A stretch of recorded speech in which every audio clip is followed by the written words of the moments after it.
All right, troops, welcome to the Actually. My name is Owen. And welcome, J-Man, Charlie, and John. How are you? Hello. Hello. Good. Good. So tonight we're finally going to be doing our excessive force show. Finally, I wasn't going to miss it. finally, it pays off. Entirely my fault for the delay there, but we're going to talk about the first one, but also the second one as well, because there's just too much good stuff to talk about there. Yeah, the first one, I hadn't watched it for a while, and then I watched it last week. And you got a great cast. You got Thomas Ian Griffith, who's just awesome himself. You got James Earl Jones, Tony Todd, Lance Henriksen, and then Rocky's Burt Young, who is really quite a nasty piece of shit in this movie. And he stabs the guy in the head at the table. You're like, oh shit! So that was really cool. Absolutely. Yeah, the studio were trying to make sort of Thomas Ian Griffiths like the next sort of Steven Seagal, except with acting ability, and actually appealing. But sorry, Steve. But yeah, for some reason he never became like a huge star. But I'm glad he sort of came back for Cobra Kai and sort of gotten in front of audiences again. So I'm hoping that he gets more roles, because I always found him really charismatic. He was great in Karate Kid 3 and all these other movies like Ulterior Motives. And but I think Excessive Force is probably one of his best movies, if not his best. But a great electric guitar score. The important thing about 90s action movies was the electric guitar music. Any action movie that has electric guitar, I'm like, yes. So that was awesome. Yeah, awesome. I can't believe James Earl Jones was in this. I was like, that's awesome. Good for him. He must need kind of a or something. Bit role. Like he was integral a little bit, but like you could have put anyone in that role. And they went with James Earl Jones. Yeah, that's the thing. But I was just like, well, it's James Earl Jones, so that's awesome. Oh, that's totally fine. Hell, Tony Todd's in this movie. Yeah, Tony Candyman. Yeah. That was that's awesome. What I like is the twist where, like, Burt, spoiler alert in case you haven't seen this movie from 1993, is that and you shouldn't be watching this. or following today. any of us. Okay. Yeah. So it's true. It could be that long and not have seen it. Today was my first day watching it. So really, the first one? What? Yeah. I'd never seen this. Never even heard of it. So we talked about it. No, you never heard of this film? No.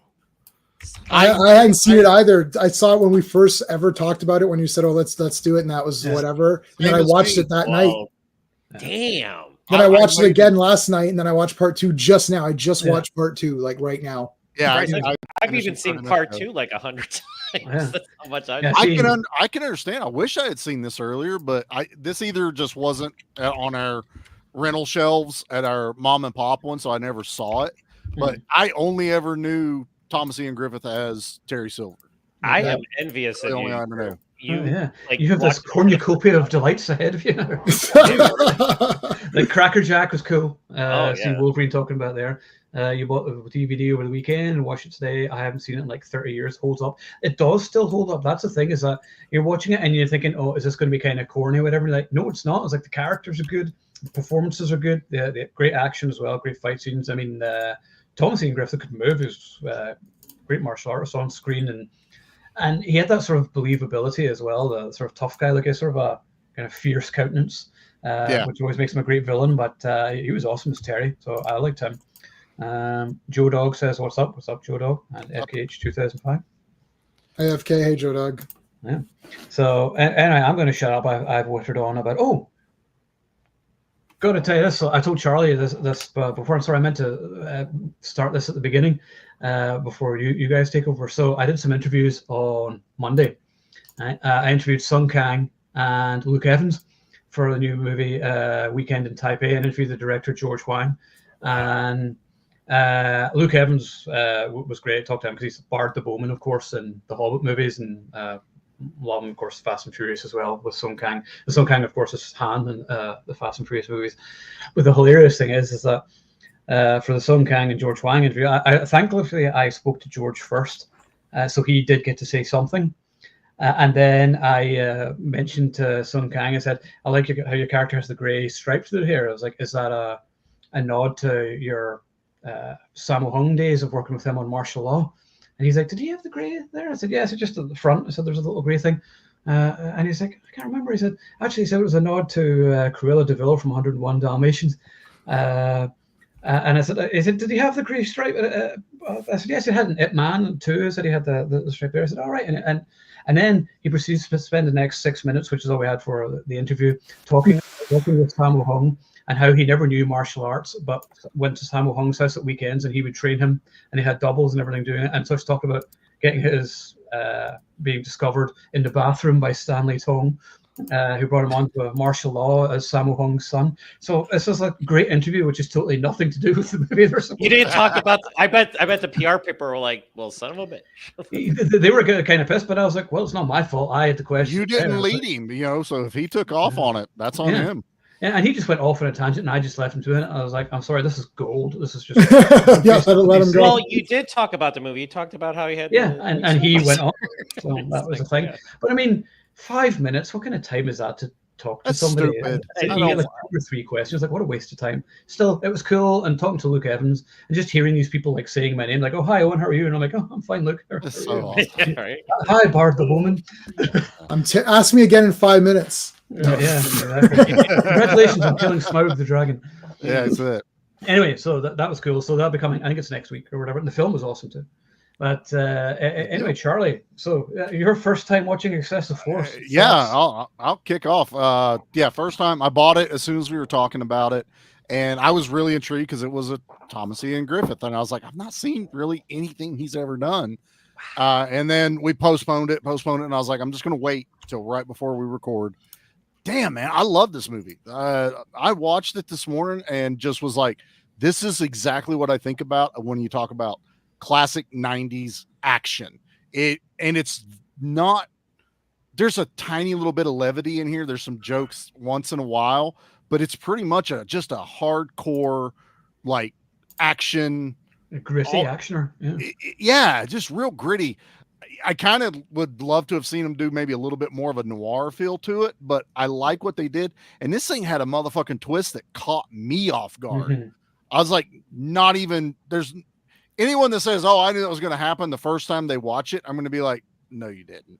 There's no way. They sell it so good on the flip, thinking that, Tony Todd died. And then they reveal him later still being alive, giving info on him. And you're like, motherfucker. Now it's like, I love Tony Todd and I was upset he was dead. Now I'm like, oh, you're going to die, motherfucker. They cheated. Die. They put a mustache. Listen, if you're burnt to a crisp, they put the mustache there for the audience so that you're like, oh my God, it's Tony Todd. He's not the mustache. If they just showed the charred body, because Lance Henriksen was the villain. If they just showed the charred body, you'd be like, wait a minute. Right. Right. It could have been anyone in there, but no, it had a mustache. It had to be Tony They found Todd. Another corpse with the I don't remember him having breasts.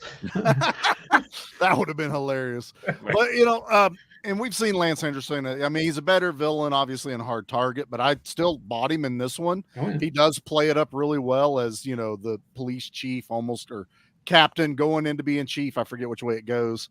And then he flips at the end. And I liked, like you said, I loved Thomas Ian playing this. It was weird that they still named him Terry. I know. Terry McBain, whatever his name was in this. So I was like, Terry Silver. I just kept wanting to call him Terry Silver. His fights are cool. They're smooth.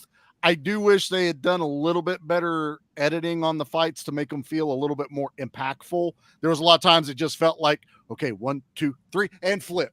It felt very choreographed on some scenes, not all, just some. But damn, overall, this one was really good. Fucking smoking hot girlfriend, like supermodel chick in this movie. Like, and you get the nude shower scene too. Nudes. You get a nude shower scene. You get the sex scene on the bed. Yeah. Tons of boobs in here. Blood. I mean, this is what I'm here for, man. This was a perfect just glimpse of the 90s for me. And I had a blast with it. I really did. So we'll save it at that. But, if I like this, can't wait to tell you all about Excessive Force 2. Yeah. So we're going to that. Yeah. So now, John, you're going to go last because you've seen the movie before. I'm going for the newbies now. Sure. Jay, y'all know what I'm going to say, so why bother? Yeah, go ahead. So I watched it when we first discussed doing it, and I bought the DVD and I watched it again yesterday, and I watched part 2 today. Like what Charlie's saying is exact. This movie, if you could almost, if like it's the aliens, not aliens, it's the alien theory, like aliens come to Earth. What are 90s action movies? Oh, here you go. And you would give them this one even over our beloved Van Damme and our beloved, Seagal-ish, beloved-ish. It would be in the stack. Yeah, no, because, okay, there's a lot of great actors, character actors. So you fill it out with these guys. You got Thomas Ian Griffith, who is the least known, let's say, but he's your martial arts guy that is pretty good. So he's got a good presence. He has like the 90s hair. He has the dangling. He doesn't have an earring. He has the dangling thing, which that's a super must have. And then you like, okay, well, we don't trust this guy to lead the whole picture. So let's pepper it with all these other guys. Right. Yep. And there's enough intricate plotting to make it seem, hey, this was kind of cool. I like that little twist there. That was neat.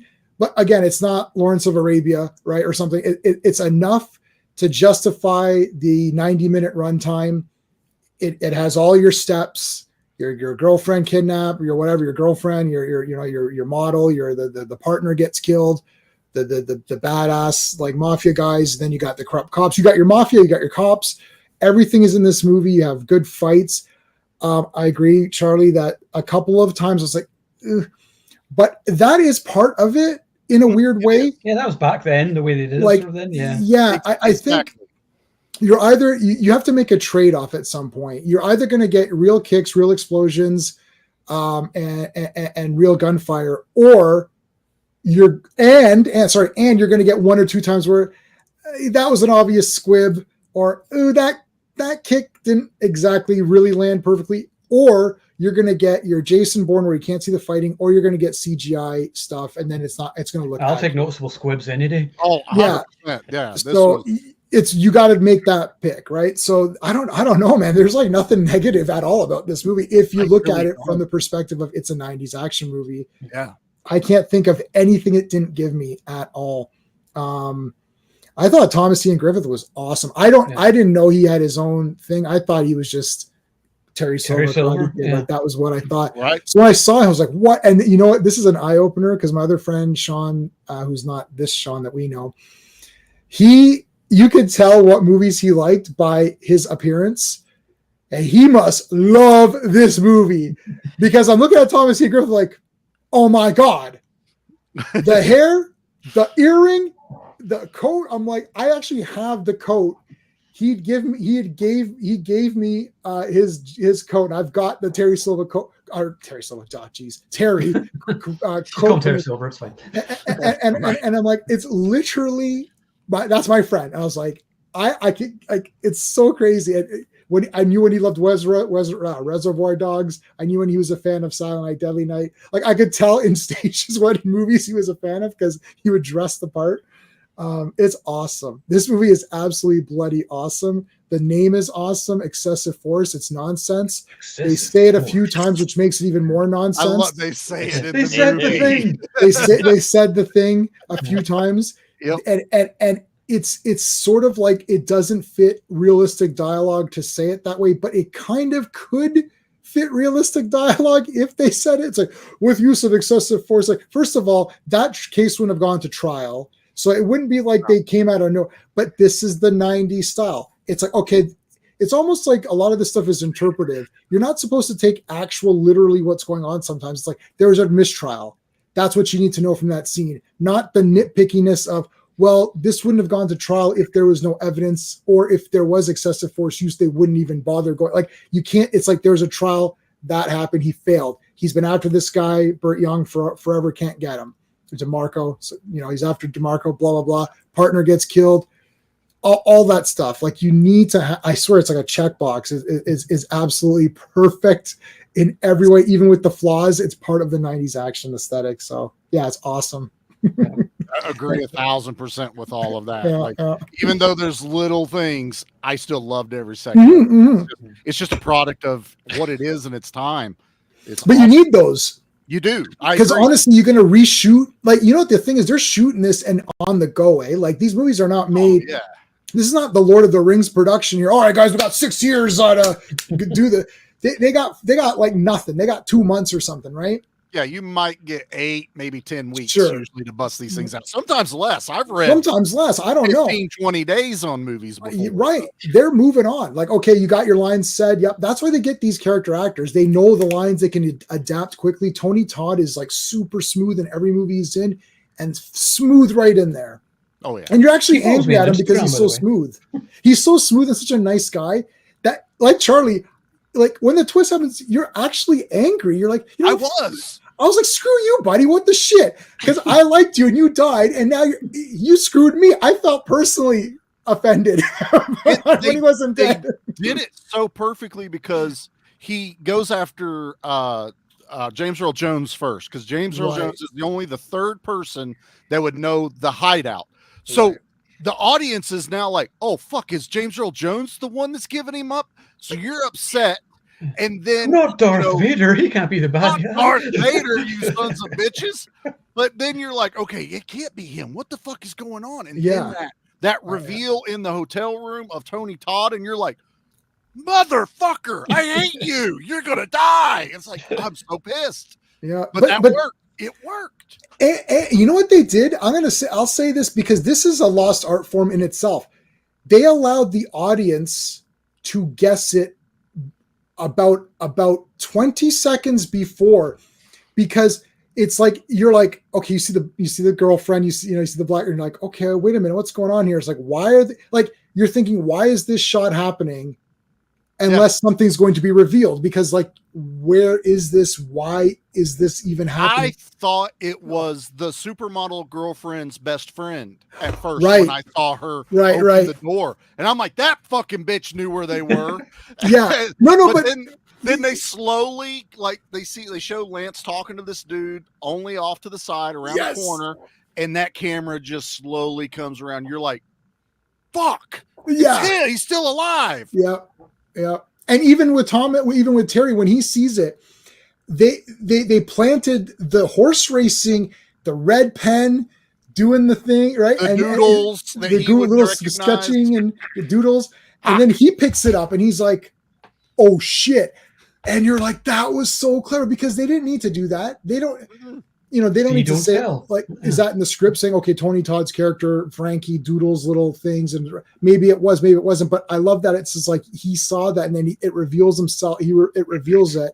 It's cool. There's a lot of little things. This movie's pretty good. Yeah. But then he's like not even the villain at the end anyway, because he's like trying to save Terry at the end, and he sacrifices himself. So he was just greedy. Yeah, Lance Henriksen was the real shithead. Yeah, he was a real bad guy. Yeah. You definitely tell it's 90s that all this corruption and this turning on your best friend and all this was over $3 million, which sounds so small compared to what they do now. $1 million. Exactly. It's like, that's what our stores make over here. That's what we do. But I did have a chuckle at that one. Go, wow, you're going to throw away a career, your best friend. You're ready to move to the Caribbean on 1.5 because you were splitting it. Yeah. Well, you got to remember, $3 million back then was a lot of money. It was. It still is now, but I was laughing so much. and his name's Devlin. Like, it's like Devlin. I wonder if he's the villain in this picture. His name. Wait a minute. His name has Devil in it. Should have been Satan or something. Satan? No, it should have been Natas. Natas. And then it's like, wait a minute, Satan backwards. Yeah. Captain Natas? What are you doing here, Natas? Yeah, when that scene, that was such a shock, though. I didn't actually see that coming. Like, because we thought that he was going to be the bad guy, Burt Young, and then he gets killed. And you're like, wait, what? Whenever he got killed, and you're like, what? And you're like, oh, fuck, they're going to pretend it. And then you're like, oh, wait, okay, so it's the cops who are the actual bad guys here, not him. But I just thought that was a nice twist as well. This storytelling was really good. It was. It kept me on my toes. I won't say they were like pulling the rug fully out from underneath you, but they were just like, you may think what's going on, but wait a minute, and then something else would happen, and then wait a minute, and something else would happen, and you're like, damn. But in an hour and a half. Mm-hmm. Nowadays, this would be like a 2-part movie. Backstory. Yeah, you would need all this other shit. This did it in 90 fucking minutes, kept me glued to the screen, and was just like, I am in. We haven't even let John talk, so Go ahead, I'll John. shut We're up. saving the best for Bye-bye. last. Oh, there you go. Yeah, sorry, just what Wolverine was saying. Yeah, that was Charlotte Lewis from the Lewis, Golden Child. Charlotte, I yeah. remember when I first saw Really? this, I was like, That "That's was just the Golden Child. That's right. Yeah, she didn't do a lot of movies, but She did all that matters though in this one, Yeah. so that was good.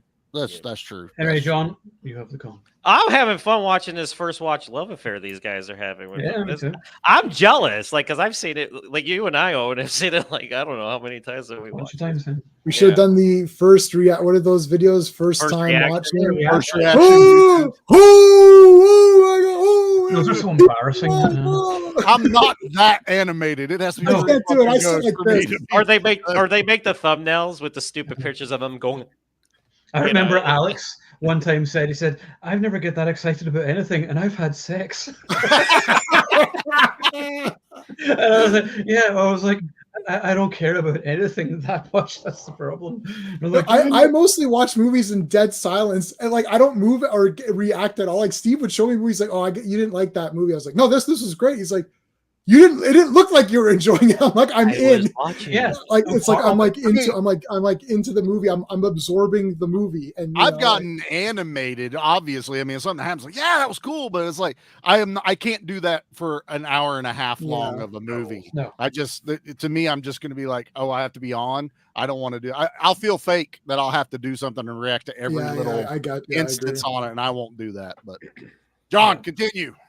Well, yeah, what can I say about this movie? So here's the thing, and then Owen, you might relate to this. So, like, again, everybody knew Thomas Ian Griffith from the Karate Kid Part 3. If you watch the Karate Kid Part 3, he overacts in them. He's like totally hamming it up and overacting, you know. So you didn't really think like he was that good of an actor. And the funny thing is, he's a great actor. And the funny thing is, I know I already said that, but my sister and I I got my sister who's 2 years older than me watching these movies back in the day, and she watched these movies with Thomas Ian Griffith, and then Jeff Wincott was the other one. And she's like, John, you know what? I'm like, what? She's like, these two can act. I'm like, exactly, because you know she'd watch Don. No offense to Don Dragon Wilson, but like Thomas Ian Griffith and Jeff Wincott acted better than Don Dragon Wilson did in his movies. But I remember watching. Awesome. Yeah.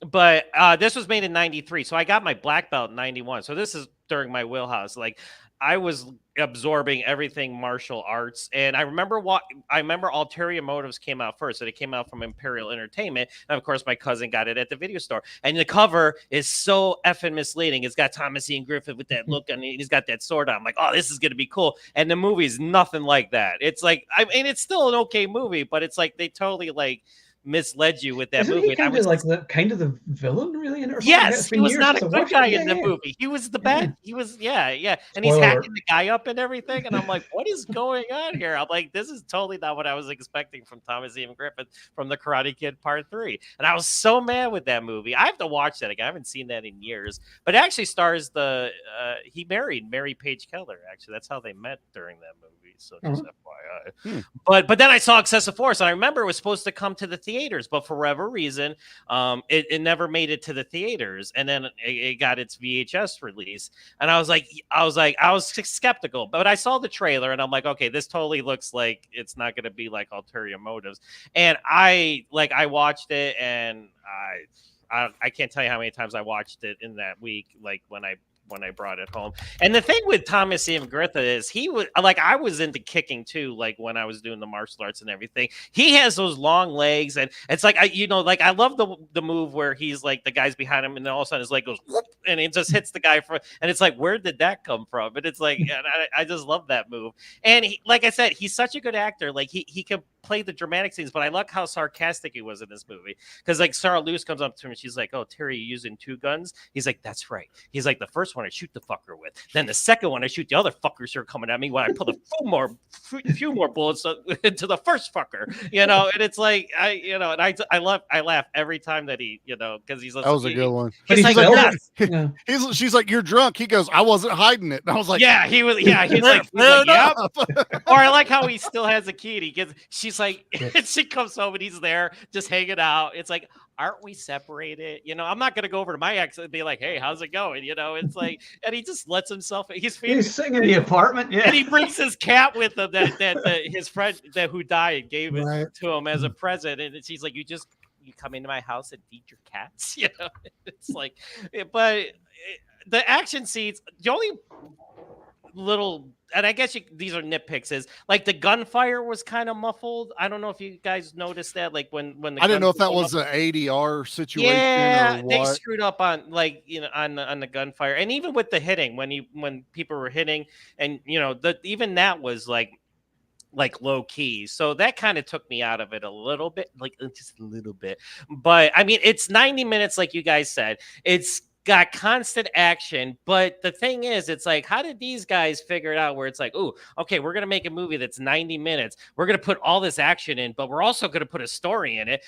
Again, it's an average, you know, this guy lost his friends and everything, and who's killing them and everything. But they get it all in there, and it's like, James Earl Jones and Lance Henriksen aren't in the movie that much, but you think they are because they're such awesome actors that when they're on the screen, you think that they've been in the movie the whole time, where it's like, they haven't. Yeah, it's like 20, 30 minutes goes by before they finally pop up in everything. But Thomas Ian Griffith was like, he became one of my favorite. Him and Jeff Wincott were actually, like, during the 93, 94, 95, those two guys were like my favorites. And as much as I like Excessive Force, if you guys, I don't know if you've seen this one, but you got to watch Behind Enemy Lines, because that is bad shit. Jimmy mentioned that. Yeah. Oh really my God. It is I got it on digital. I got it on DVD. I got it on DVD. Which one is that? Because there's Behind the Enemy Lines with Owen Not Wilson. the one with Owen Wilson. Okay, because that's where still I'm good, getting confused. I like that one. That was still a good one.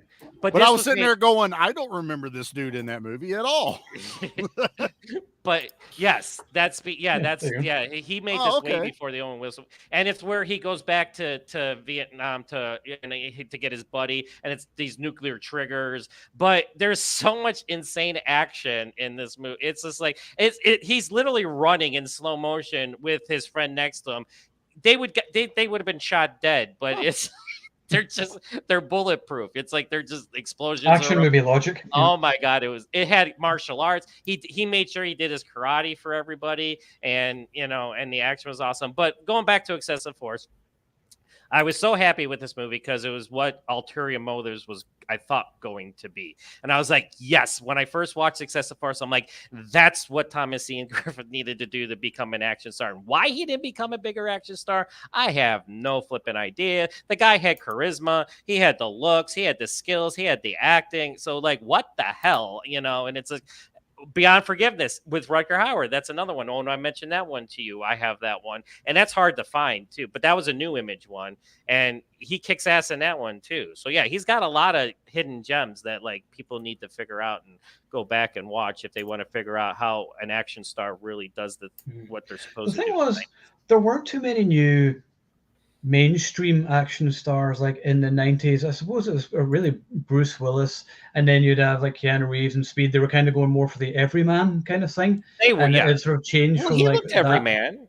Yeah, and I was thinking the everyman thing, but I think like in terms of actual like action stars, that type of like action hero was kind of coming to an end, but they were like the straight to video stars of the 90s, and that was the thing then, and that's where action really kind of stayed for a while in terms of like the martial arts stuff.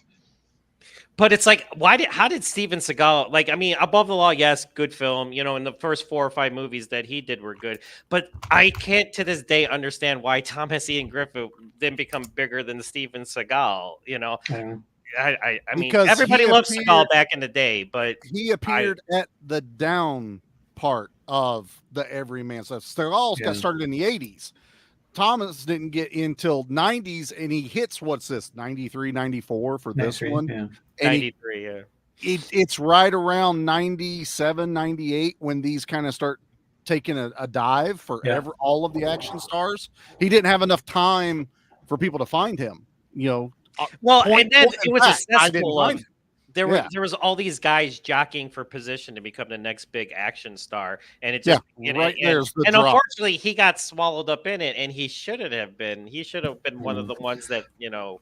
Yeah, the most important action movie then would have been The Matrix. The Matrix kind of redefined the action movie in 1999, and then that kind of changed. It shifted it. It completely shifted it. Yeah. Yeah, this gray zone, this like Above the Law is bloody awesome. Hard to Kill is awesome. Mark for Death, Over Just, Under Siege, Deadly Ground, Under Siege. I want to do a Mark for Death show soon, by the way. God, that entire top section is amazing. Executive Decision is not really a Seagal movie. Glimmerman is like okay. I like the Glimmerman. Glimmerman's good and has a great bad guy death. Yeah. Sure, My God, but so like good. they're not slam dunk. It's like Under Siege 2 is like a super massive slam dunk. This movie's awesome. Yeah. Like for me, Glimmerman, I watched. I thought, yeah, that was pretty good, but like not like that was like it's like this is the slow decline. Like that was the beginning. Put on the weight of the Glimmerman. You could tell he was starting to get punchy. But all those action movies. When was Matrix? 99. Yeah, 1999. Yeah, like Blade came out and Matrix came out. It was just like, holy cow, you know. Because that was Van Damme's dark period as well. Oh yeah, he was. It shifted to like stylized action movies, and a lot of CG was now being implemented into action movies, and you know they wanted more science fiction elements. Bullet time, showing the insides of somebody's body exploding. You know, it really kind of got watered down, and it killed the action star at the beginning of the 90s. It became fantasy. It became fantasy, yeah. Yeah, it could be argued that The Last Action Hero was what killed the action star, though, because he made fun of it. With Jack Slater and everything, and it was hard to take it seriously afterwards. For one thing, I mean, well, it would have helped if he had actually just stood behind the movie and what they were trying to do instead of bashing it himself. I love Last Action Hero. Me too. I grew up with it. I was the age that it was designed for. Absolutely, and it does suck that they look at it and almost laugh at it now. And like, oh, why did we ever do that? I'm like, because it's a perfect fucking movie. It was ahead of its time. Yes, and we've seen these movies so much that when they made that movie, we got the joke. We're like, we understand what they're doing with this. You know, it's like you know, it's like we understood it and we embraced it because it's like, yes, this is exactly what they're doing. You know, so yeah. No, one second. Nice. Oh wow! Look at you, Charlie, breaking out the. I didn't even know that was a thing. Holy shit! That's right. Awesome. Where'd that come from? The best thing is the action part is it has a little stand that flips out and it puts it on two wheels and you can roll it down. So it does that scene from the movie where he puts it on two wheels. It actually does it. It works. It does it. You tried it? Yeah. Nice. Well, that's sealed. I ain't opening that bitch. New in box. New in box. That's new in box. I got the action figures hanging up, but I love that shit, man. But I mean, you're not wrong. It was, you know, about the mid 90s when people were kind of taking them less serious. You know. Yeah, and I think the direct to videos, they kept trying to do them, like they kept trying to bring them back and keep them going. And I think people were like, mainstream was like, yeah, we're kind of out. And then only the diehard fans kind of stuck it out until the Matrix, that 5 years. Yeah. It's like, yeah, we're sticking it out, you know. I think if Excessive Force did make it to the theaters like it was supposed to originally do, I think it would have been a different story. But at the end of the day, I just probably thought the studio probably was just like, you know, because it had an unsure star. I mean, yeah, you had Lance Henriksen and James. And that's weird. If you're expecting this guy to take off to be the next Seagal, why would you shoot yourself in the foot? They probably got cold feet. That happens all the time. Those guys, who knows what suits? I know stuff. Yeah, I read that it got a limited release in Europe. I think they said. They all did. Yeah, like all in the foreign territories releases. But it was like straight to VHS for here. Yeah. I remember when it hit the video store because my cousin, that would be why I never saw it, because if there's no like fanfare behind it, or if it wasn't put in a bundle for the mom and pop stores, they weren't going to pay the $150 for however many copies to get a movie that they didn't think was going to move off the shelf. So little Charlie never got to see that cover sitting on, you know, next to a Van Damme movie or anything else, you know. I always saw TC 2000 in every video store, just him with the gun with the sunglasses. I think they gave that one out for free all the time. Speaking of which, we're covering that on B Action next month. So we did that a year or two ago, didn't we? Yeah, I think it's one of the ones before I came on. It was like right before. Yeah, those I've seen every Billy Blanks movie in the theater here. Seeing that I'm jealous about because you guys those and TC 2000 I had the poster. I might still have Expect No Mercy poster, so I'd get the posters too. I still gotta get that. I only just saw Expect No Mercy this year, and we all loved it. That's awesome. death. Yeah. I've seen that 4 million times. Oh, I can understand why, He fights man. his brother in it. How cool is that? I But mean, that's filmed here too in I Toronto. call the kicking machine blanks. I love that. That was an unacceptable level of by things like please kill him. It's like okay, and then Blade is in it. Charlie, you got Blade, Warbeck. You got Tarzan.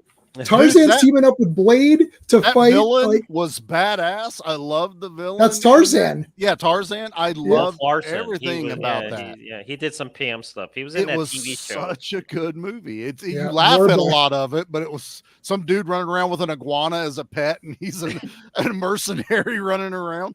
It was awesome.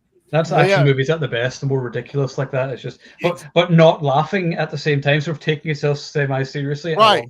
It's like, of course I have an iguana. Why wouldn't I? Why wouldn't I? Yeah, it's like I'm a mercenary. Duh. Yeah. Like, I think Warbeck is only the first in a new breed of criminal, the cyber criminal. Yeah. It's like, but at least it's over. We did Assault on Devil's Island, which has Billy Blanks as a smaller role in oh my god, I love those movies. We were having such a fucking laugh because he's holding the hostage girl up over his head to the people in the helicopter, and we're just laughing our asses off.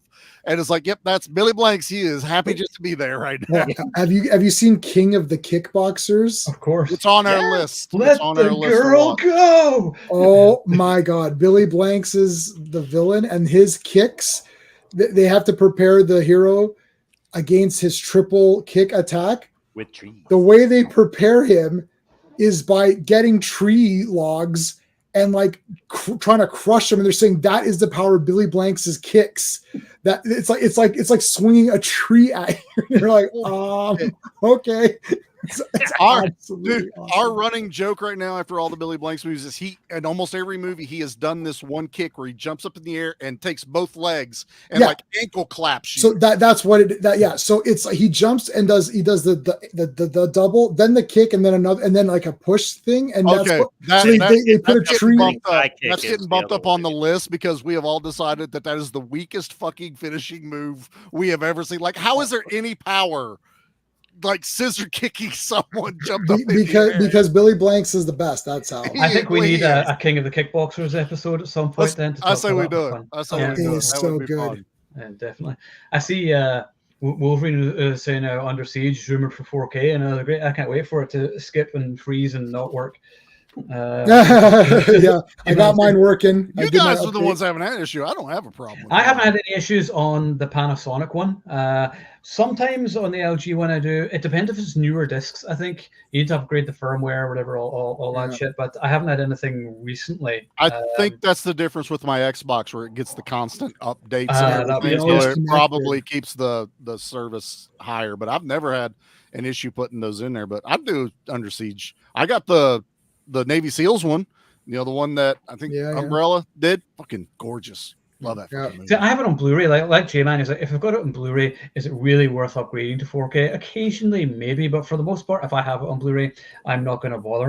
The next 4K I'm getting is next week is Trick or Treat, because I just had that on DVD, and I thought that looked gorgeous. That looked really nice. I'm probably going to do like Deadpool versus Wolverine on 4K. I got that. Oh yeah, I'm picking that up tomorrow. But I did the Navy SEALs because it's actually, I think it was Vinegar Syndrome, because it's just like the Roadhouse DVD. Yeah, it's a whole bunch of stuff. It's the book, the postcards, like it's a huge thick magnet case. So, and I've always been a fan of Navy SEAls. That movie's just fun. I want to do a show on that because I know Yuvian's a big fan of it too. People bash on it so bad, and every time they I rip them a new ass when they do it. I'm like I never saw it. You never saw it? No, I would be really interested. First time a few years. No, I saw it in the 90s. What I'm talking about. I've not seen it. I wanted to, and it just never happened. And then it just never happened. And it's just a total. We'll do that at some point. It's like an hour and 40-minute love fest for all things. I have a weird thing with that. When we were kids, we used to go play guns, and then there was like these group of kids, and they were called the Navy SEALs or whatever.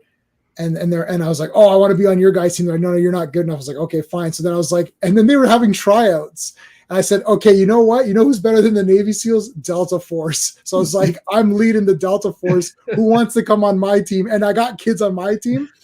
And then we beat them because I take shit serious. Even when I was a little kid, I'm like, no, we're winning and I'm taking it seriously.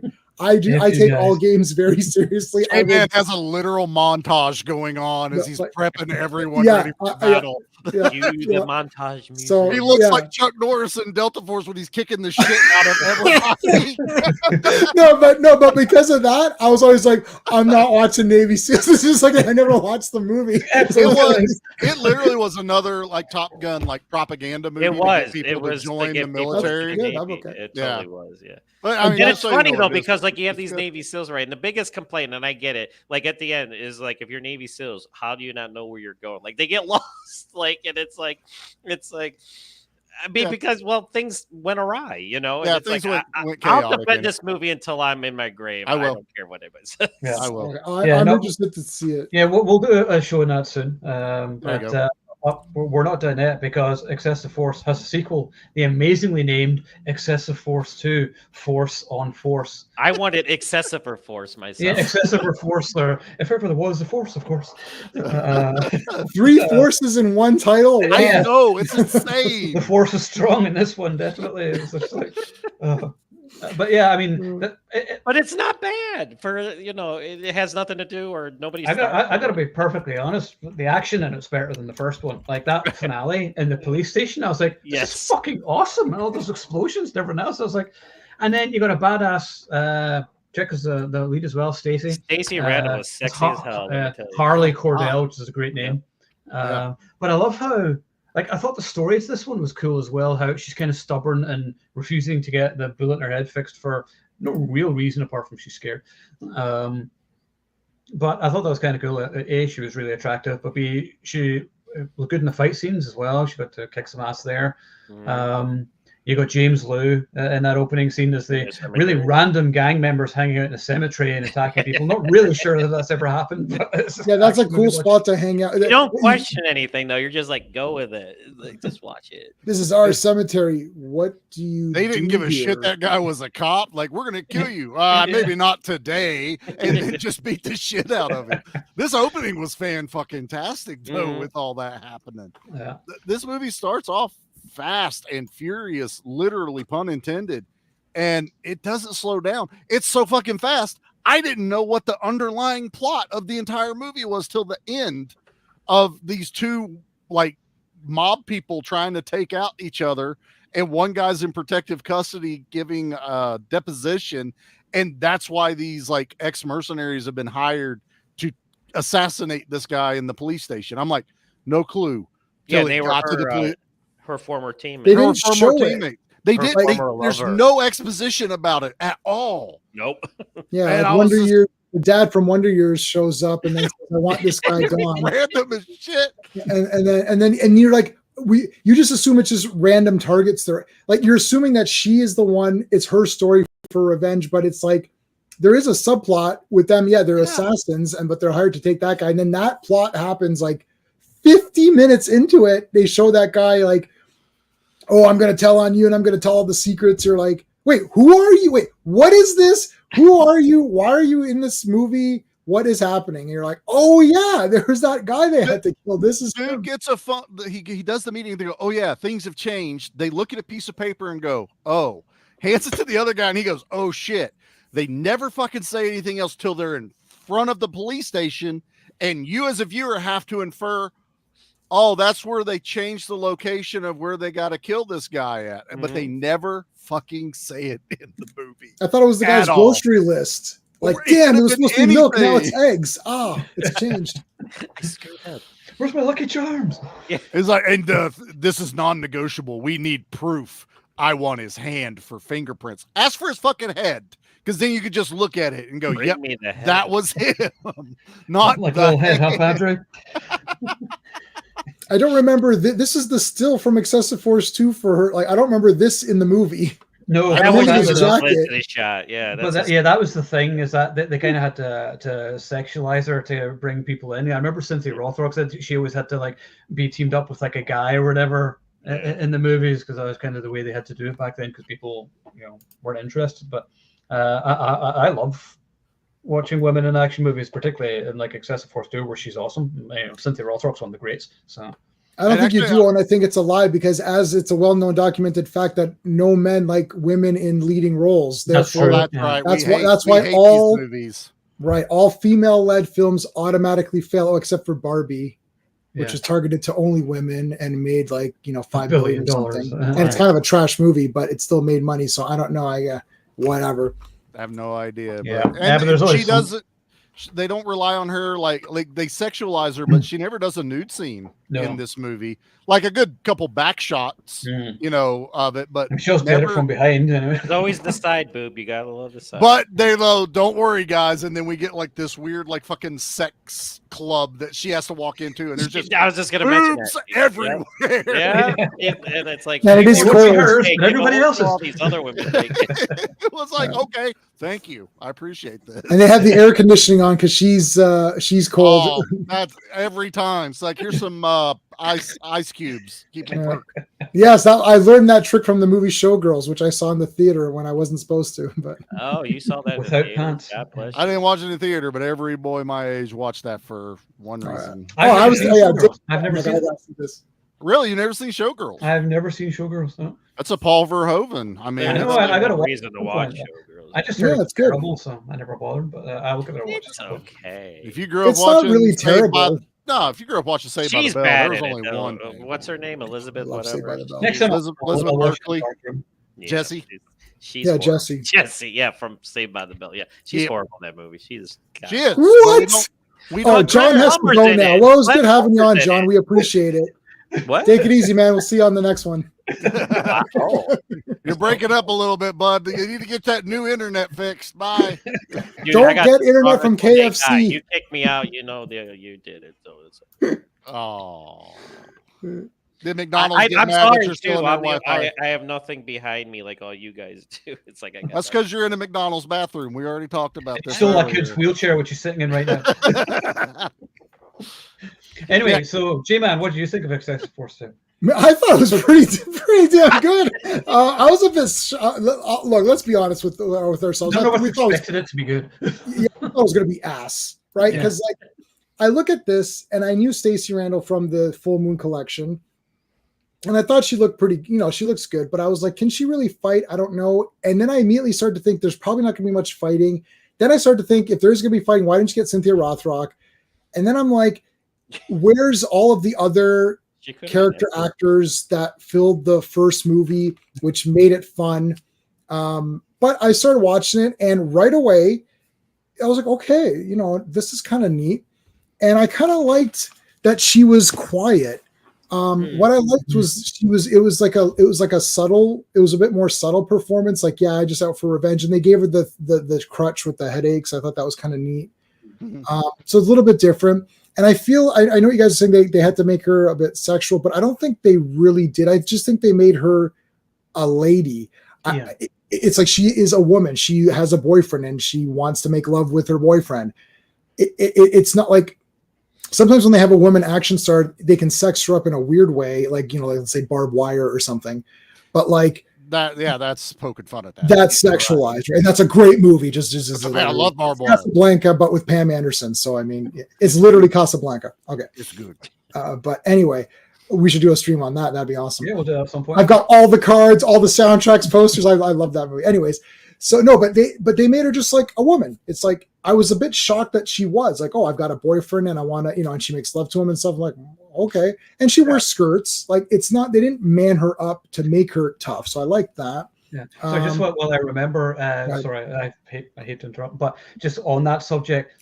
I like the fact that it turns the trope on its head, where she's the badass out for revenge, and the boyfriend is the whiny person telling him, "You shouldn't do this, whatever. You should get the surgery, whatever." That's normally the woman character, and I thought I kind of like that. It was ahead of its time that way. If you keep doing this, we can't be together, and you're going to have to leave. That is every woman character in a generic action movie. Change it around. And he's a doctor. So he saves lives. They didn't just make it out of their ass just to flip that trope. They made it make sense in the real world if this was, the real world. And the last there's been a couple of Attack on Police Station. There's, of course, Assault on Precinct 13, both films. Terminator. There's Terminator, of course, Terminator. There's Maniac Cop Part 2, where he absolutely just decimates the crap out of that. Apocalyptic on that place. Yeah, that might be the best one. There's a few others too in some of these other lower budget movies, but this was pretty freaking good. I was like, and I really despise the villains. The problem is Lance Henriksen is so cool. You can't not like him. He's just auto cool. It doesn't matter. His voice, like his face, like just everything. He just looks cool. This guy with his like, oh, don't touch my hair. And I was like, you know, you're a fucking punk bitch. And I want to see her shoot this guy in the face. I couldn't stand this piece of garbage. And then his buddies were like the friggin' honky tonk squad or whatever. Like, who are these? Hey, boys, like, you guys are all losers. I really wanted her to win. I knew Thomas Ian Griffith was going to win because he's the best and he has the mullet. But I knew she was going to win because it's a movie, but I really wanted her. I was like, you know what? And he shot her in the head. He literally has sex with her and he shoots her in the head. I was like, you know what? This guy's a despicable coward. He's a piece of garbage. That's this guy. I'm really surprised at how much I kind of like. I don't think it's better than part one though, but in any case, I think as better at, this is kind of like two sides of the same coin. You have more of a serious actioner with excessive force. And then you have almost what we were expecting originally is just some batshit off the wall B movie action, right? But done well, where it's like this high rewatchability with part two. I bought it before I even knew. I watched the trailer and I went, okay, this looks really cool. And Xbox had it on HD. So I was like, fuck it. Wow. I'm going to buy it. I'm glad I did, man. This is going to be one I pop back on. The first one is one I watch again, but it's one of those I kind of want to watch when I watch it again. This one, I won't give a shit. Fucking explosions everywhere and just explosions. That police station explosions at the end was amazing. I was like, remember real explosions? Dude, when she wrecks the cop car that she's supposed to be driving into the back of him driving the cop car, and that car fucking explodes and flips. I was like, holy shit, this is awesome. The redneck partner, dude, is the guy from Periscope Down. That was the badass that kept trying to get kicked off the sub. I kept going, this looks like fucking Stepanek. Is that? And I started looking it up. I'm like, motherfucking is. It's that dude from Periscope Down, which is a fucking hilarious movie. But I don't know, man. This movie like checked all the other boxes I didn't get out of excessive force. You know what I mean? Like this just kind of worked. She has a goddamn, Desert Eagle with a laser on top. It's on the cover, and she has it in the movie Tango and Cash style, which is great. I don't know. This one worked for me. I liked her. I loved the thing where she's always polite. Yes, I like that too. I'm trying to be nice, and I ask nicely. They call her, one chick calls her Dirty Harriet. I about pissed myself laughing. I was like, that was fucking fun. After she called her Lethal Weapon, I was like, you guys know what you're doing, and I'm here for it. Yeah, this was made by people who know the genre. Yeah, these are my people right here making this movie, and I had a ball with it. Yeah. I think I like them equally. Yeah, well, they're both very different. I mean, you could have called this anything else. Like Headshot probably would have been a better name for this one, or Bullet in the Head or something. Because there's no excessive force, really. Shrapnel would have been a good name. Yeah, a 90s movie, Shrapnel. Like, oh, that sounds awesome. Why is it Shrapnel? She has it in her head. Cool. Yeah, makes sense. Yeah, I like that. I like both titles. Yeah. This Force on Force is an amazing name because it doesn't mean anything at all. It means nothing. But you mentioned, Charlie, before we went on there that the ending goes on too long, where she isn't like shooting them and whatever, and they're kind of dicking around. You're like, oh, just fucking kill him. You know you're going to kill him. Yeah, I literally got to the point where I was like, you stupid. I didn't want to call her the B word, but I'm like, just shoot him because he's going to get the upper hand on you in a second. And by God, they do. And I'm just like, oh God, just shoot this. I hate when they do that. You're like, just shoot the guy. And I'll put a J-Man twist on it where it's not just me saying that she's planned on making him suffer. No, they've showed us where she was on the gun range, shooting at targets, shooting this guy's picture in the head at the beginning of the movie. So it's like, you have been wanting to shoot him. You had the drop. You've had an awesome fight up to this. The movie could have ended no problem. Or you could have, maybe he could have threw dirt in her face and got their hand for a minute. But they drag it out way too long to Under the Bridge. and then she has to get the brain attack, which I was like, okay, I'm a little done with that now. We understand what it is, and it played well other places. Right now, if I was that dude, I'd have grabbed your gun and shot you in the head. Boom. But he evil villains it in monologues for about 2 minutes, and she gets the gun back and shoots him one time in the head, and he's dead. And I'm like, if I had to give it any kind of like negativity, it's this ending right here. I agree with that it. exactly. Just throw dirt. You could have the same scene. She comes up to him, he throws dirt, and that's crappy, but that's a trope. And she's like, oh, and then they struggle a bit more. Then she shoots him. That's it. Like, what was this? I'm going to make you suffer. I thought she was going to like, are you going to shoot his kneecaps and his elbows? Right. And then I want you to suffer in hell. Then that means you cripple him. Yeah, I thought she was going to shoot him in the foot and then the kneecaps. I don't know. Like, but what? Like, it's just like, I mean, this isn't the Terrifier, so I guess they're not going to do anything crazy. But like, seriously, it's weird. Like, just shoot him. Especially after, and we didn't even talk about this, but in the first movie, the way he kills Lance Hendrickson, I was like audibly going, "Kick that motherfucker!" because he gets up on that the stairs. He's on the roof. And you're like, "Oh, I don't know where this is going." Yeah. And he does that Terry Silver fucking jump kick right into him, right off the roof. And I'm excited for that. I'm happy. This one, I'm just like, get fucking on with it. You could have had her scuffle with him throw the dirt, get the upper hand, be holding on to the gun, and he's like trying to slam her head into something. She's able to get that last shot off, but she still hits her head on, say, a rock, and she still has to go to the hospital to get the shrapnel taken out. There's 100 ways to do it than the one way they did it. And it was really my only negative to it. Yeah. I mean, then we're just nitpicking it as well. Because, I really am. It's still a lot. See, Saturday night, beer and pizza, stick this on really good. Like, great double bill. Just watch both of them. I mean, both movies are hugely entertaining. So. I'd actually go the other way. I'd watch part 2 and then end with part 1, honestly. Yeah. And, because you don't need to watch them in order. No. I like that. I like the Charlie order. I like that better because then it just kind of like, you're like, hey, that was a lot better than I thought it was going to be. And then the next one's like going to be really good because now you got the other one. Yeah. Absolutely. That's the only nitpick in this movie. There's no nitpicks really in the first one. No. John, your thoughts on Excessive Force 2, Force on Force on Force on Force on Force. I loved it. Yeah. I bought this before I even watched it. It's because I was that's how much I loved action movies back in the day, and I saw the trailer. I liked how she was sexy, she was smart, she was intelligent. She had that, like you guys were talking about, how she had that politeness thing going for her. She put the work in, Stacey Randall, for the role, in the fight scenes and everything.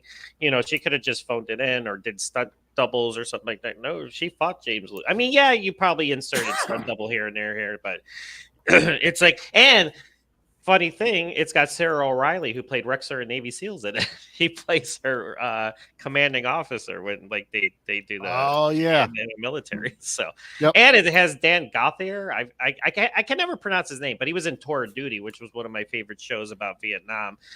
Who played her lover, who eventually is the bad mercenary guy. But yeah, I loved the action. She was believable in it.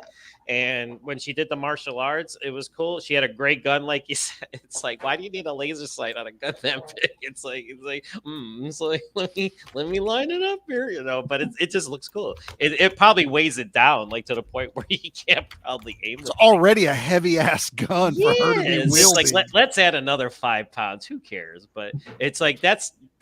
But the thing was, I never understood, like, why did they try to capitalize on Excessive Force? That movie wasn't a big hit. So it's like, but that's what direct-to-video tried to do. They took movies that weren't that big of a hit to begin with, but they're like, ooh, let's capitalize it and make, it has nothing to do with it. It's got the dumb title like Owens of Force on. It's like, how many times, it's like immovable force against, it's like, whatever. It's like, but it's fun. And this is why you watch action movies. And this is why, like, there's a lot of good action movies these days. We talk about how there's a lot of good action movies, but again, there's nothing like the 80s and the 90s. And it's like, and I hate when people complain about women in action roles too, because, like, yeah, Stacey Randall, she weighs what, like, 110, 115 pounds, and she's fighting guys, and she's fighting James Lewis in a random fight in a cemetery. Why the hell not? But it's like, she looks believable though. It's like if you make it believable and the actress knows what she's doing, she's in on the joke. I don't want to say joke, but she's in on what they're trying to do. And she was also in a movie called The Assault with they were trying to make Matt McCoy. I don't know if you guys know who that guy was, but they tried to make a action hero out of that guy. But he was just too baby faced. But she was great in that movie too. She did a lot of action like she did in Excessive Force 2 as well in that movie too. And I thought she was actually going to continue doing that type of thing. But then again, that the market dried up and everything, which was unfortunate, and then she was delegated to probably like, co-starring TV roles and stuff like that, which is, what happens to a lot of them.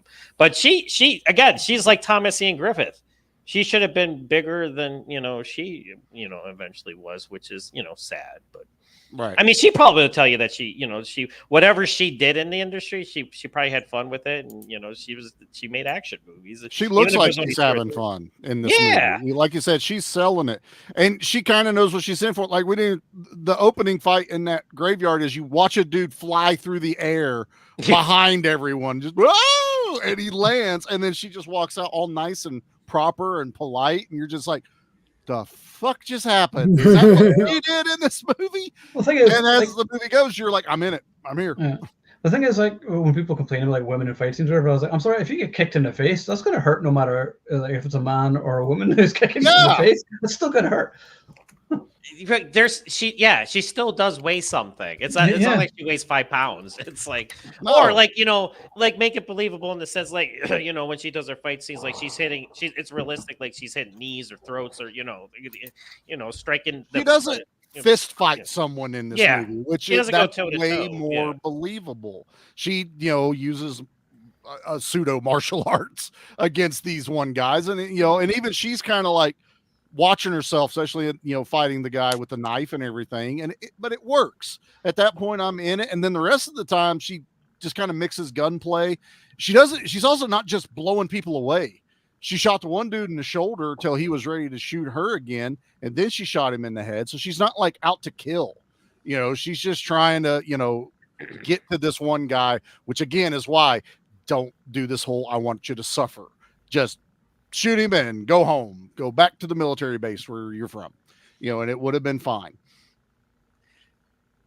But that's what they did in the 90s though. They didn't make it realistic. It's like, because we're all screaming at the screen, but it's like every 90s direct-to-video action movie was essentially like that because they wanted to prolong it. They wanted to give the fans what they came to see. So it's like, in a sense, they're giving us what we want, but sometimes it was like, right there. This is You're ridiculous. Exactly right. She's not bench pressing a dude. Yeah, she's not catching some dude's fist. Like, oh, you're nothing. It's she's not lifting him up and like breaking his back on her leg. No, she's genuinely struggling. It's like she's trained to it's like self-defense basically, which is valid. And if she's like picking a guy up and throwing him, then you're like, bullshit. But no, there's nothing in it. Shots too, and that's the thing I like too is like because a lot of times you get women fighting men in movies. It's like the people making the movie are afraid to show the woman get hit, and I'm like, dude, if a woman's kicking your ass, hit back, hit the woman back. But that is what you've hit upon. It's not the women fighting that's the problem. It's them getting hit that's the problem. Yeah. They don't want to show that. So it's not that it's unrealistic or realistic or whatever. It's that they're not getting hit.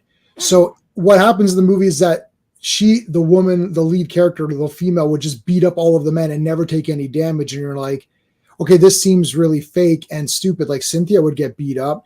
Yeah. Tiger Claws, he's fighting Bolo. Bolo's smashing the crap out of her. And then she gets up and goes. You're like, oh yeah, this is like getting intense because that is equality. Why? Because Bolo also beat up Jalal Merhi in that movie and Merhi fought back. So when guys fight, they both hit each other and they both take damage. But when a girl fights a guy, she should also take damage. That makes it equal. Her just defeating the person easily is not equal. And then when it's not equal, you start to be like, this is fake. Like we've watched real fights. I've watched lots of MMA and 100-pound guy can't beat a 150-pound guy. Doesn't matter who he is. But the 100-pound guy is going to hit the guy. like there's going to be some hits back and forth, right? Like it can't just be like, I've never seen any fight ever in my life where someone just gets demolished and never even throws a punch or something, right? Like John would know. It's like there's going to be punches thrown, right? Like unless you're Gracie and you just choke out your you just take him down. Right. Well, you know what I'm saying. But that's a different way of doing it. Yeah, like you know what I'm saying, right? It's like there's going to be in order for it to be believable in an action movie, there has to be, or at least there has to be some stakes to it too. Because if she's indestructible, then you're going to be like, is she a superhero? But that's also, I mean, that's a big flaw with Jason Statham's movies, which you could say as well, because he never takes a hit. I mean, Franklin actually commented on the post because he's got a new film coming out called Mutiny.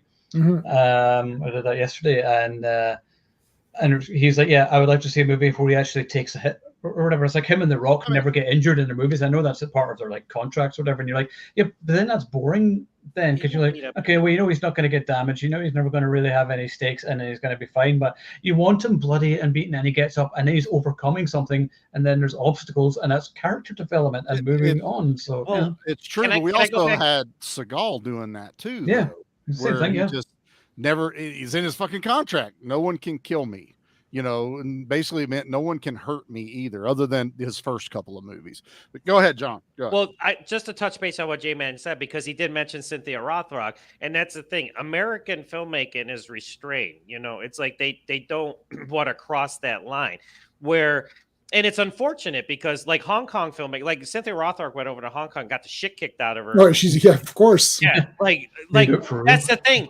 Like Corey Yun, like those Hong Kong filmmakers, they saw women equal to men. Like if women had, like they saw Cynthia Rothrock and they welcomed her, and she's a foreigner, but they saw that she had 6 skills. It's like they treated them as equals. Where in America, it was like we don't. And she had to prove herself too. Still, yes, too. She did, because I interviewed her and she talked about yes, and she talked. You know, it's not like they just threw me in. They were like, I don't know, and then she's like, no, I can take it, and then she proved it, and you're like, okay. Then they were like, okay, yeah, but then it's like in America, it's like that's why you would never see a movie like Ong Bak made in America, or at least where like, the shadow strays. Yeah, because like it should be illegal to make a movie like Ong Bak in terms of like how they hurt these people like making the movie. It's like you wonder how people didn't die making Ong Bak, you know. Just that opening tree sequence. How many fucking people didn't get up out of that goddamn tree fall? They're fine, guys. They're all fine. They had. I know.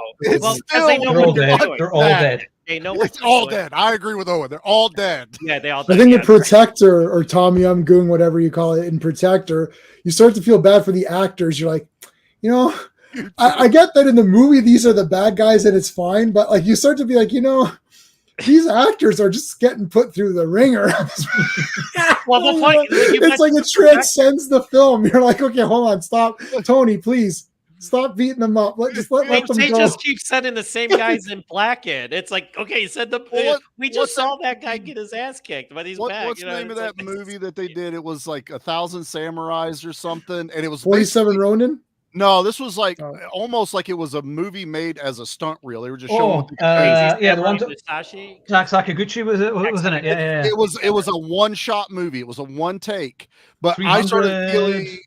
But it was done bad though. But yeah, if you go back and watch it for what they were trying to do, they weren't trying to make it an entertaining movie. It was all about one shot. Every one of these motherfucking samurai guys that died had to go put another thing on and get back into the next shot for the next fight. And I really started getting to feel bad. And you always knew who was going to get a headshot because he wore a different hat and topper, and then who was going to get sliced in the chest. They all had like this code of clothing they're wearing, and I really started feeling bad for the stunt guys in that movie. And then your main actor had to go.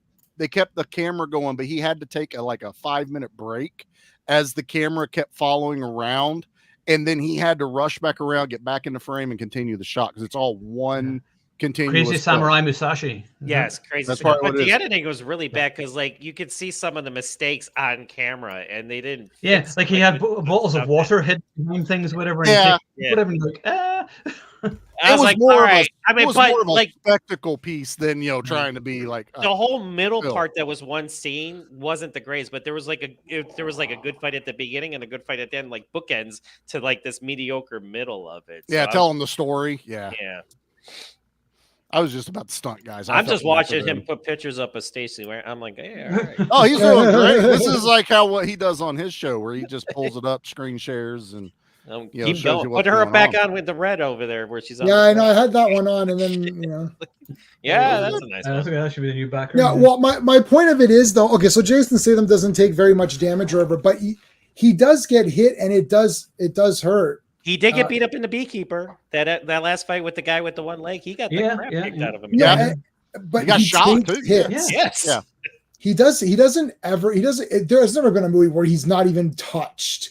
Like they hit him. He might not take blood damage or whatever, but he did take a Beekeeper. He did, yeah. But like the thing is, like some of these ones where like they're mentioning, I didn't see Atomic Blonde or whatever. I just didn't have interest in it. But maybe I don't know. Maybe it was actually pretty good. It's pretty good. Okay. I saw it in 3 stars. Yeah.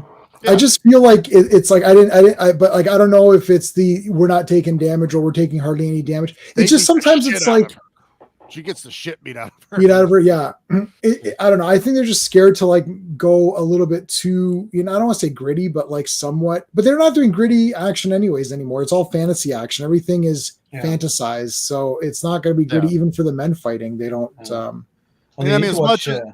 Sorry, just need to remember. You need to watch The Shadow Strays if you haven't seen it. It's from. I'm behind. He did your review for it. I was like, I gotta it's the guy who did The Night Comes for Us, which is like the best ever action movie on Netflix. This is close, but that would be a good versus to do. Is those two? It's the same director, and The Night Comes for Us is like a horror movie though. Yeah, well, this is too. I mean, this is like is it as bad as The Night Comes for Us? Yeah, it's every bit as graphic. Because somebody commented and said, I'm not really interested in this because he found that too graphic, and I was like, well, considering I was laughing at Terrifier 3 last week, there's nothing I find too graphic. It's like there's no such thing as too violent for me. Listen, I was laughing at the first one because I saw the first Terrifier when he's going down on her, he's slicing her. I'm like, yep, keep going. I was just like, and then they keep coming back to her, and she's like, "This is great."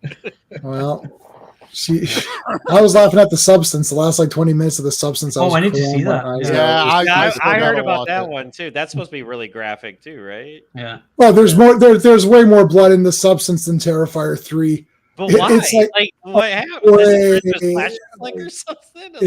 Don't say anything because I'm going to watch it. Don't spoil it. Sorry. Yeah. It's the only thing we can say. It's a body horror movie. That's what you need to know. Have you saw it, Charlie? Did you see it? No, I've got it on the list, but Nate and everybody have seen it, and they've been raving about it. I need to go to work. Well, it's a very good, well acted, well done movie. I'm not sure if you're supposed to laugh as much as I laughed at the last 20 minutes, but I laughed at. I probably will because I think I'm like you. We're kind of sick fucks that way. So yeah, I don't think you're. I think you're supposed to be horrified, but I was.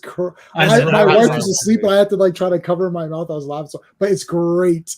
Well, you made the comment about Society, and no one on the show has seen that movie but me. And I keep telling them, you fucking need to watch Society. You certainly do. Up shit. And they're like, I don't know. I'm like, mother, you're either going to listen to me or not. And now they talk about The Substance. I'm like, you gotta fucking watch Society. Society is the king. That's the king. Yeah. I can't even show you the DVD of it because it's that end scene all around the whole DVD. Yep. Yeah, no. Substance is not up to the standards of Society, but it's Society. If you've seen Society, then you're totally good for this movie, no problem. And if you're not a fan of Margaret Qualley, you're going to be a super fan after this movie. Big time. I don't know who that is. She was in Once Upon a Time in Hollywood. She was the one who's hitchhiking back and forth. Oh, yeah. Oh, okay. I know who you're talking about. Yeah. Yeah. Oh, you're going to know who it is. After you watch The Substance, you'll definitely know who it is. Just back to I just saw the Love Hurts trailer with Ki Huy Kwan. That looks really cool, actually, because at first I was like, wait, is this an action movie? And then you see it's 7-Eleven. You're like, oh, wait a minute. That's what piqued my interest. And then Sean Astin, I guess, is in it. I just saw Goonies. A little like mini Goonies reunion. Everybody forgets that he was in Breathing Fire, which he kicked a lot of ass in that movie. Yeah. So. Never seen Breathing Fire. I don't know what that was. It's got Bolo Young, Jerry Trimble. I mean, it's cheesy in terms of the acting, but who cares? Those are the best. We watch action movies. We're not worried about. That's what we do. No, I know. I'm just more terrible the better. We're talking about don't expect. Go in with that tonight. mentality. Like I'm going in to watch. I got you. Yeah. Okay, so does anybody have anything else they want to say about any of the excessive force movies? Watch Thomas them. Ian Griffith is awesome. If you can find them, buy them. They are worth it for yeah. your collection. Yes. Yeah. Like Wolverine says, they need a proper Blu-ray release. A Blu-ray double pack of the two would be great. That would be that would be awesome. Man. I would, Synop, I would Vinegar Syndrome. Somebody picked this up. This was a New Line Home Entertainment. I mean, why can you not get that put out? You know, and there's no there's no music like popular music of the time, so there's not that holding it back. Well, you gotta love a movie that starts with him kicking ass. He's literally training at the beginning, and he's like, you know. Dude, my favorite thing was when I opened up the DVD and it had. You remember the old ones that would have like the chapter cards? Yeah, this has it. Yeah, I like that. He's hanging off of that's not even in the movie. They just went, "Hey Thomas, go hang on that while we take a picture." That's in the movie. He's hanging. Where is that in the movie? When the car's coming at him, he gets ambushed. He jumps up and starts shooting from that position. I didn't even see that. I thought that was straight up promotional. Just like get up there and hang on. That's in the movie. Watch it again. You got to. I will. Yes. It also says there's a DVD-ROM on this DVD. So I know that's so old, right? It's like, put it in your disk drive. Sometimes you get stuff though, like Doctor Who would give you scripts and like TV guide listings and stuff like that. It's kind of neat stuff. Like one of the Final Destination movies, was it the second or third one? That was a DVD, and it still has some of the best special features I've ever seen. Like the stuff you could do on it was. I preferred that. Like that's why I'm like a physical media guy over, streaming or whatever. I mean, I got my hi-fi here, which has a tape deck on it and 3 CD player. I got my vinyl player out there, and VHS player there, DVD, 4K, Blu-ray, I got everything because I like having things to touch. Own it, tangible, yes, exactly. Because then it's not on Netflix anymore. Oh wait, it's here on my shelf forever. I can watch it. When DVDs first started coming out, that it was great because they wanted to be the new thing. So they had all these special features, and it's died, to a point. Now you get stuff that's almost right. We just ran into this issue because we covered Ninja 3: The Domination. I own it. Nate owns it. I was like, oh yeah, this has been on Tubi forever. And the second we needed for everyone to watch it, it was gone. No streaming site had it except for one. YouTube has this thing called Screen Picks or something. That's another little subscription thing. And you could get like a free trial and it was like $3 a month. And that's how everyone had to go find it and watch it. Oh, why didn't you? I didn't know they couldn't find it quick enough for you to upload it for me. And I own it. And Nate had the Blu-ray of it. And I was got the Blu-ray too. Yeah. I was like, Jesus, I've got 2 Blu-rays. They re-released a better edition. I bought it again. It came out on one of these Ultimate Action collections. There's like 8 canon movies on here. It's got Exterminator. I have 2, that. man. I have that one. Nice. Yeah. This is done by Scream Factory too. The Scream Factory logo comes up whenever you pop these in. But I was like, fuck, I got Ninja 3. Oh, everyone fucking loved Ninja 3 on the show, by the way. There are 3 guys that had never seen it. As well, they lost their shit. They were like, this is the greatest ninja movie ever made. Oh, I would have had to lay the smackdown as I. No, everyone's gonna like this. Everyone's gonna like this movie, or exactly, or you're not. You're out. You're done. You can't be back on anymore. You're not allowed to play here anymore. No, but I say everyone needs to get Excessive Force or at least watch it. I mean, today was a first time watch for me, and damn, it was awesome. Definitely worth a watch. Yeah. Awesome. So next week we're going to discuss The Killer's Game, which I haven't seen yet, so I'm going to watch that. What's that? Dave Bautista, Scott Adkins. You haven't met Scott Adkins, I haven't seen it either. So you said none of us have seen that yet, so I haven't done a review. I think Jonathan reviewed it and he loved it on the site because it never got a Canadian release, but it's out now in digital. So I'm going to give that a watch here, and then we'll cover that next week. Can you pull that picture up, J-Man, so I know what I'm looking for? I'll loan it to you. I can. Okay. I'll go to my library tonight. I'll swing by and grab it, and then I'll loan it to you. Excellent. Thank you for that. So I'm looking forward to that because it's a good cast. It's apparently got some great action in it. So that should be a good one. So damn it, decided what I was going to do the week after, was it? Right. We did something the other day and everybody seemed to love it. And it just made me want to watch the movie again. Let's do Tango and Cash the week after. Okay. I'm always down to do love this. I love the soundtrack. It's faltering. You don't have to twist anybody's arm on this panel. Right? No, Tango exactly. and Cash. So, The guy thinks he's Rambo.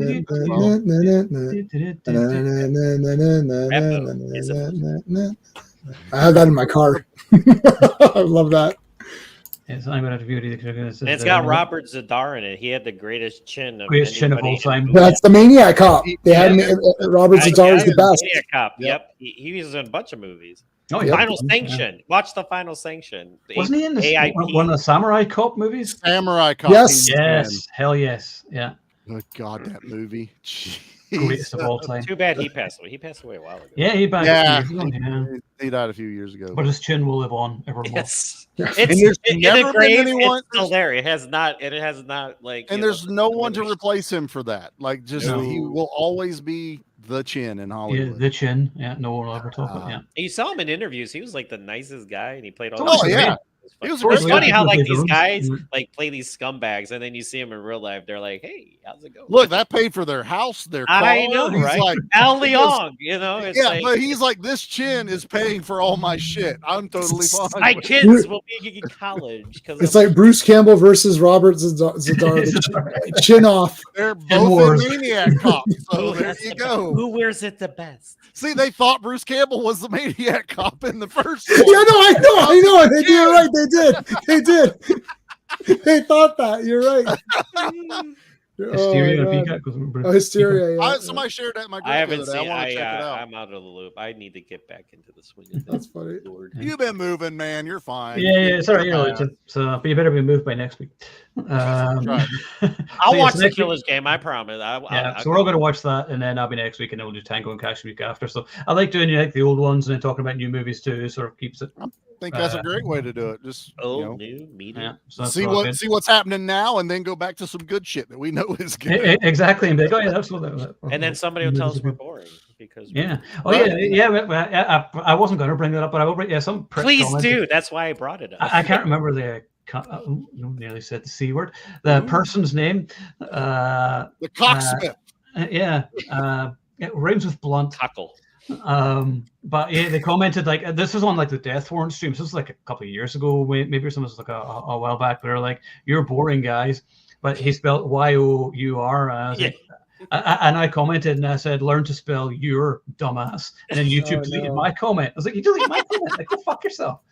And it was like the one Van Damme shared of us too. It was like exactly. And I was like, Van Damme found it interesting. If he had bad comment seal of approval, so shut the F up. Exactly. My mom says I'm cool, so exactly. I don't give a fuck who watches this and who doesn't. I do this just for us, just to have a laugh. If anybody watches, great. If you don't, whatever. That's right. Yeah, right. And Wolverine, we love him on here too. So. I've had the R word, the whatever. I've had it all, so it's all great. It's a comment. I'll get back. I can out troll anybody. I'll get cancelled and fired from everything, but whatever. It's a badge of honor, though, man. You got to get those patches. I've been called boring now. Okay, I've been called plenty worse in my time, and will continue to be called worse. I had a guy come after me because I said Jacob Scipio. You know the guy that was in The Expendables 4 and Bad Boys. Yeah. Played Will Smith's son. He came after me because I said he was going to be one of the next action stars. I'm like, dude, you see this guy on screen? He's a beast. You know, he's like, he looks like a pretty boy. I'm like, Tom Cruise. It's like, you can't be pretty and be a badass. I know, right? You got to be ugly, I guess. I don't know. That's the thing is when Tom tries to insult and has bad grammar, but that's because they're stupid and you have to rely on insults because they don't have the intellect to say anything worthwhile. So they have to be like, yeah, boring. Like, great.